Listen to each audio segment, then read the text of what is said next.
The woman wakes up and suddenly realizes she has been kidnapped by a man who is only about 1.3 meters tall. Before she can even react, a plastic bag is shoved over her head. Just as she is about to suffocate, the man suddenly tears a hole in the bag and saves her. It turns out the man is a Russian mafia boss. The reason he kidnapped Marla is to rescue his own mother. Then the little devil uses Marla's mother as leverage, forcing Marla to release his mother immediately. But Marla is cold-blooded and does not care about her family at all. Faced with someone this ruthless, the little devil shows no mercy either. He directly orders his men to knock her out with a towel, and then pours a large amount of alcohol into her stomach, because this can stage a fatal drunk driving accident. After that they strap Marla in with a seatbelt, and without hesitation drive straight into a river. By the time Marla regains consciousness, it is already too late. She is sent crashing into the river along with the car.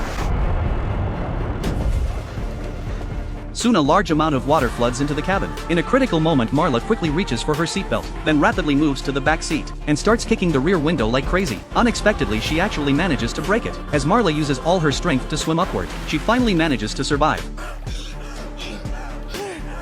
However, because of this incident, she swears to make the little devil pay a heavy price, because she has never suffered such humiliation in her life. After that, she immediately goes to her assistant's home. When she sees her assistant lying motionless on the ground, she quickly drags her out of the house, and prepares to take her to the hospital. But just 10 meters after the car moves, the house behind them explodes. It seems the little devil intends to wipe them out completely. Fortunately, thanks to timely treatment, the assistant soon wakes up. After going through this life and death experience, their relationship becomes much closer, and the idea of revenge begins to grow. Taking advantage of the quiet of the night, they start following the little devil's driver, because only by tracking him can they find the hideout. To successfully infiltrate the company building, Marla even changes her hairstyle, and sneaks into the underground parking garage under the excuse of using the restroom. She uses a stun gun to take down the driver.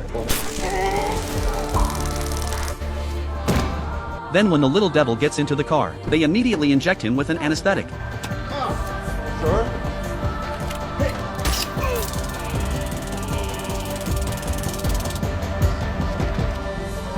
When the little devil wakes up again, he is already naked and dumped in the wilderness. Finally, Marla and her partner set the car on fire. It is not until the next day that a passerby finds him and calls for help. When the little devil regains consciousness again, Marla is already sitting by his hospital bed waiting. It turns out he has no identity or legal records, so Marla uses a trick to become his legal guardian, and successfully takes control of all his money and resources. Because of this, Marla suddenly becomes extremely wealthy, and soon becomes a public figure, constantly talking about how she achieved success, and even accepts media interviews. It seems like she is about to reach the peak of her life, but debts must always be paid. Just as she walks out of the TV station, a man in a cap suddenly shoots her.